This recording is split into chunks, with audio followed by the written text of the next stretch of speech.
Hey, what's up, Dean? Sear Performance. We are at the shop, like we always are. We, meaning me, myself, and I. And I have been going absolutely ballistic trying to figure this truck out. Um, Basically, the Sierra, with all the butchering that was done to it, we got it running, but the fuel pump would not come on. So the codes I got were for basically what everything says, and I'm not familiar with the fuel system control modules, but the P064A, I believe it is, basically 90% of everything says it's a bad fuel pump control module or fuel system control module. So it tells you to diagnose these big pins, and then there's a little pin. Basically, you have a battery, a ground, a fuel pump out, and I believe the fuel pump ground.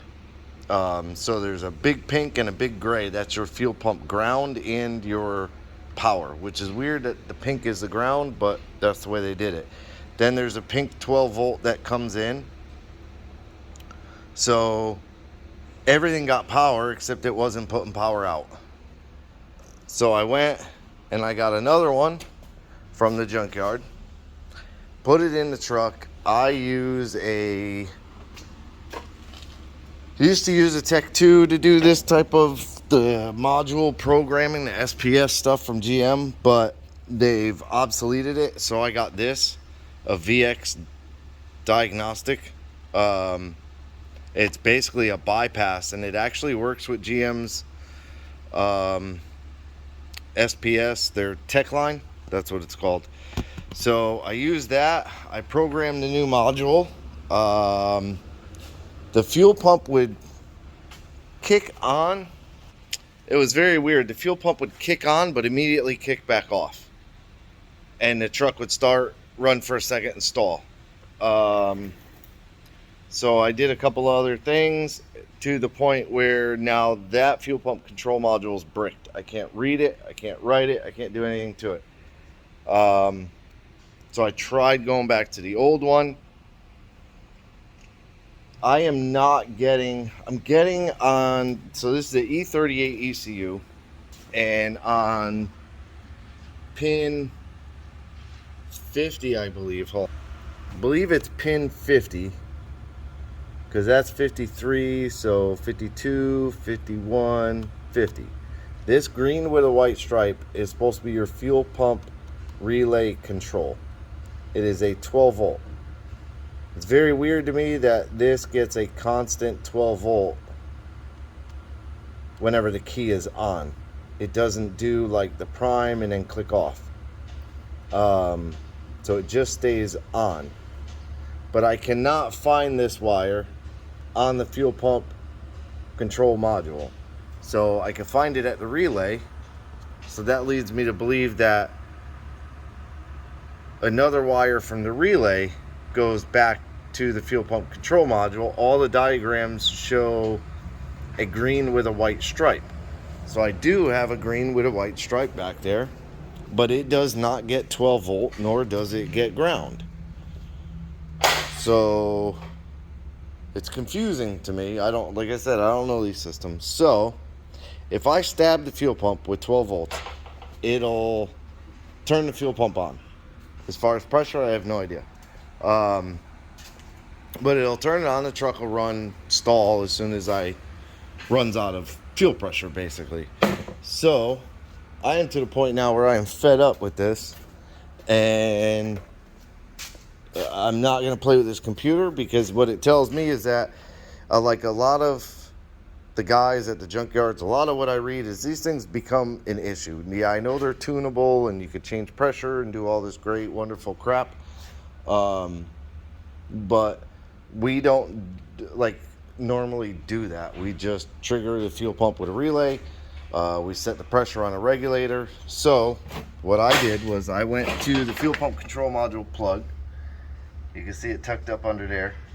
And I took the wires right off of it. It has a good ground, it has a battery, it has the fuel pump out, and then it has a 12 volt key on. I installed it to a regular relay. What I'm going to do now, before I leave, because I'm ready to tear my hair out, is find the tool, first of all. Apparently I don't have it. Voila. I'm going to take my fuel pressure gauge. I'm going to put it on the rail. And I am going to, now it's all wired and I already know it works. I did turn the key on and figure out that it works. So right there is a Schrader valve on the rail. Right there.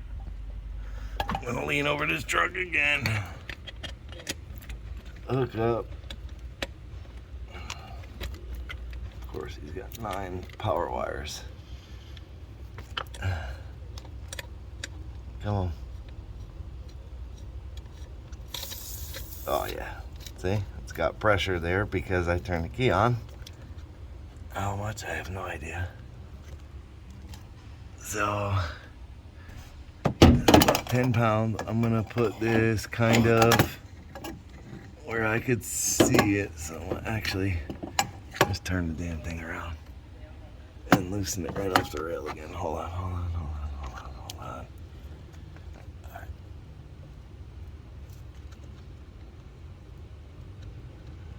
Hopefully it doesn't just shower me with fuel. I'm gonna set the module back down so it don't drop to the ground like a bad habit.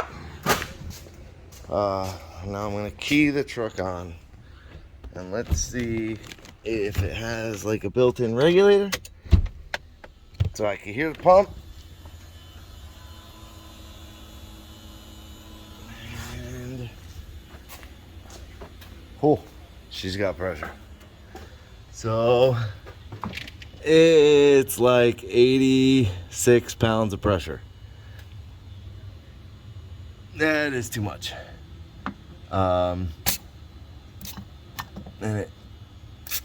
it stays there. So about 86 pounds of pressure, that's a little too much.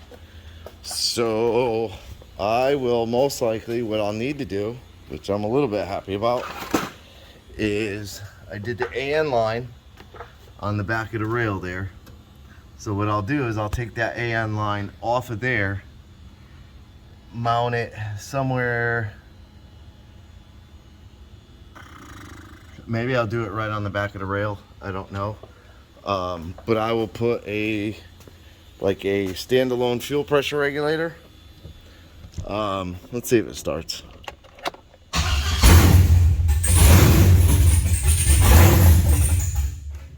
Yeah, obviously it's not gonna run right. Yeah, it's probably just gonna flood it out. But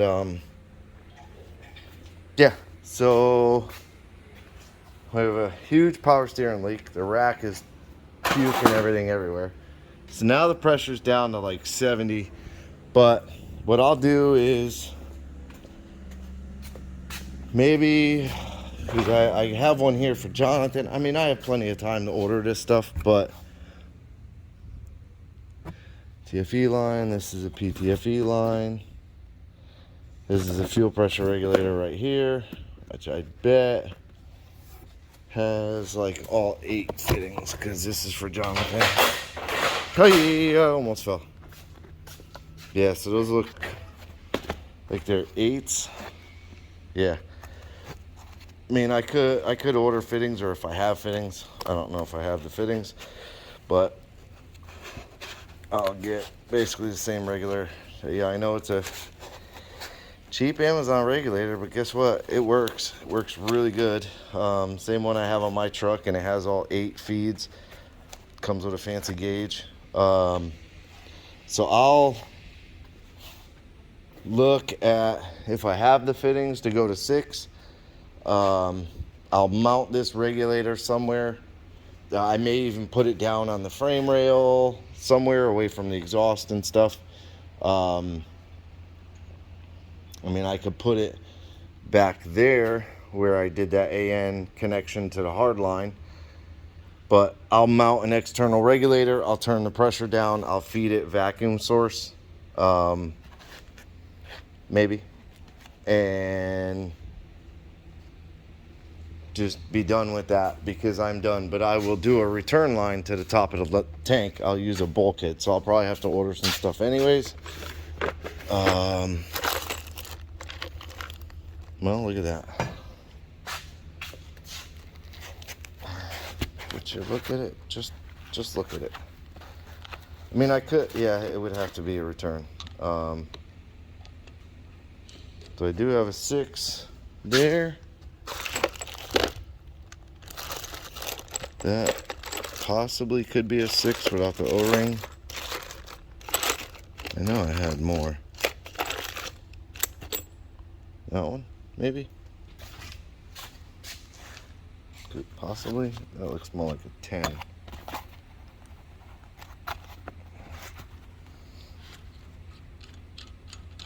Well, I have an O-ring on there. No, that's a 10 ORB. That looks like an NPT. Didn't I have another one? Okay, right there. Yep. Alright, and then I got the O-ring off of there. Then they give you the return, the 6 return. Son of a monkey's ass. Come on. There. That goes in there. Goes in there. There it goes. So that'll go in there. I'll put the gauge in it. And like I said, I will set it to 58-ish PSI. And then I will just use that bulkhead. That's what I gotta find. Bulkhead for the top of the tank.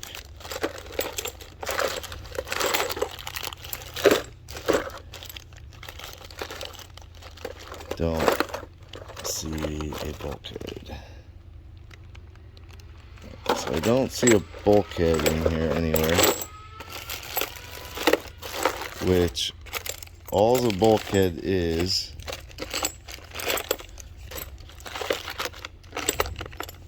basically it's just a fitting. So it's a fitting like this, and then it has a longer thread and it has a nut at the bottom so that you can pinch it between something, and then you could hook something up to the other side of it. Yeah, I don't see one here, so I'll order a bulkhead.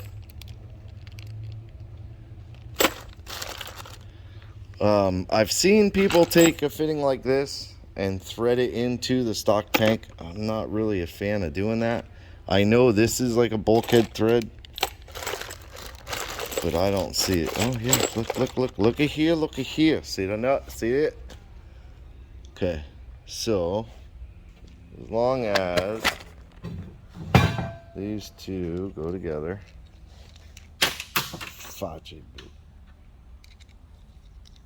which it does. So that's a bulkhead. I have nylon washers. I also have some of these fancy rubber washers. I don't know. Here's another one there. Don't know if this is the right size for it. It's freaking hot.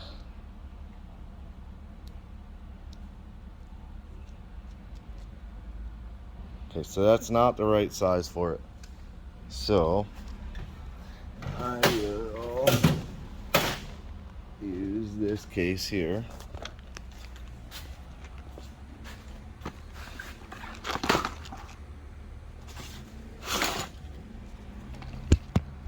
Trying to work with you. So I have a case of crush washers. They're aluminum, I believe. And then you just find the size that fits the best. Thin. Got it. So if you look, that aluminum washer fits really, really good around the threads. So it'll go together. Oh crap. It'll go together. Let's see if I can't get it to stay. Okay. So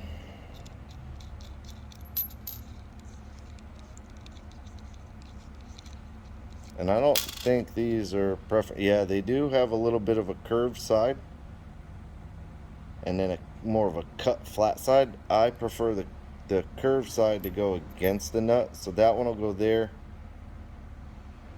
That one's a little loose, but it should be okay. It gets covered by the nut pretty good. And then this one will go the opposite way on here on the inside of the tank. Then that'll pinch against the tank.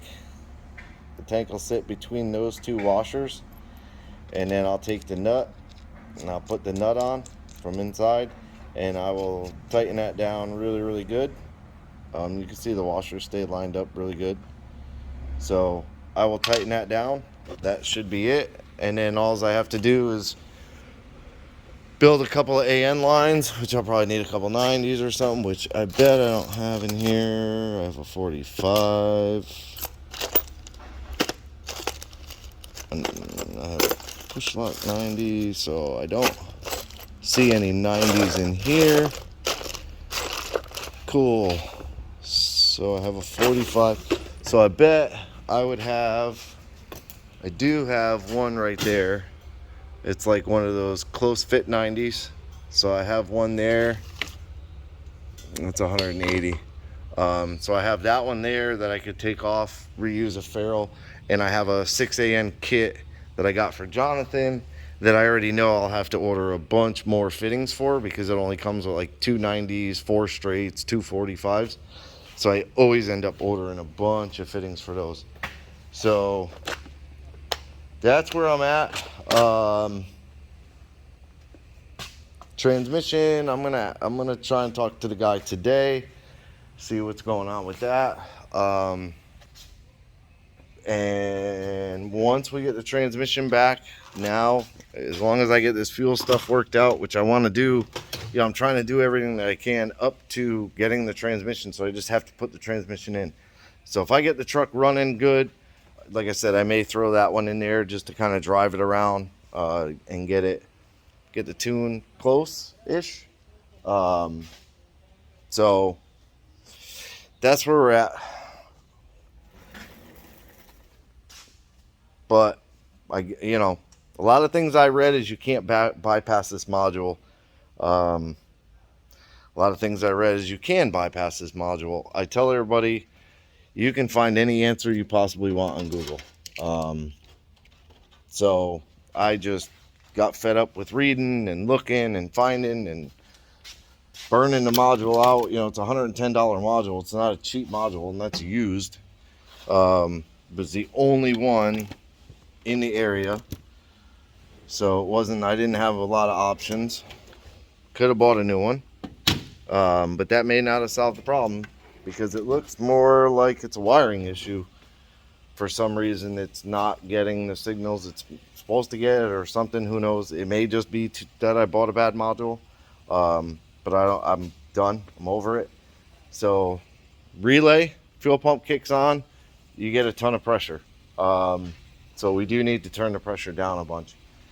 I mean, I guess you could tune the pressure in, but I'd rather not run the injectors at such a high pressure.